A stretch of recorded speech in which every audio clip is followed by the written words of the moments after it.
আলাইকুম সবাইকে স্বাগত।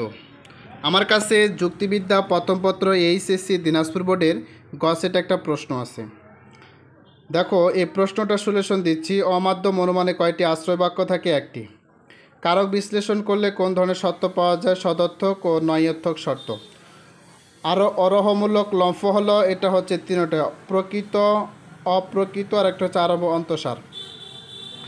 করণবাদের প্রবক্তকে মিল ও জোসেফ।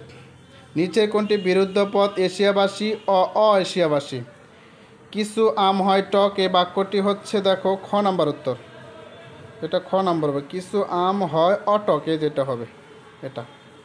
ই বাক্যের অবর্তন করলে কোন বাক্যটি পাওয়া যায়? এটা ই কিন্তু পাওয়া যাবে, ই এটা হবে সাথে।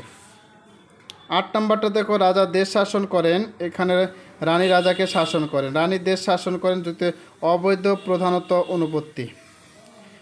অরাগন গ্রন্থটি রচিত অ্যারিস্টটল। সততা কোন ধরনের পদ? গুণবাচক। বিদে কয় প্রকার? 5 প্রকার। মা-মে কোন ধরনের পদ? যৌগিক।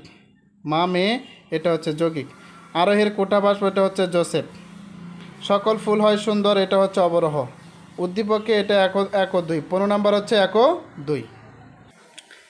অপ্রকৃত আরোহ কয় প্রকার? এটা হচ্ছে 3 প্রকার। 3 প্রকার। এটা হচ্ছে উপলক্ষণ। ক্ষুধাটা হচ্ছে উপলক্ষণ। এটা হচ্ছে ঘ নাম্বার উত্তর 18। একটি যুক্তিবাক্যের কয়টি অংশ থাকে? এটা হচ্ছে 3টি অংশ থাকে। জাতি কোন ধরনের শব্দ? কারণ নামবাচক। জাত যেতে যখন বুঝাইছি এটা নামবাচক হবে। ব্যাপ্যতা হচ্ছে পদের বিস্তৃতি। জানা থেকে অজানা, এটা হচ্ছে অনুমান। যুক্তিবিদ্যার শব্দ কয় প্রকার? 3 প্রকার।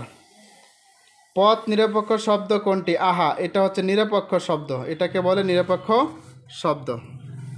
ছকে বিওসি এর সাথে এর সম্পর্কে জাতি উপজাতি। বিওসি এর মধ্যপাঠ সম্পর্কে সমজাতি ও উপজাতি। সহানুমানে কোন পদ উভয় আশ্রয় বাক্যে থাকে কিন্তু সিদ্ধান্তে থাকে না? এটা মধ্যপদ। 100% ঠিক। যুক্তিবাক্যে কিছু ডাক্তার হয় মানবিক। বিশেষ যুক্তিবাক্য নৈর্থক, এটা হচ্ছে 1 ও 2।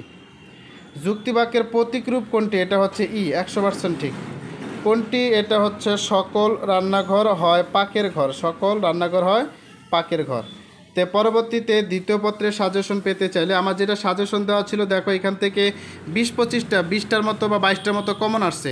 পরবর্তীতে ভিডিওগুলো পাওয়ার জন্য চ্যানেলটি সাবস্ক্রাইব ও ফলো দিয়ে রাখবা। ভালো থাকো, সুস্থ থাকো, আল্লাহ হাফেজ।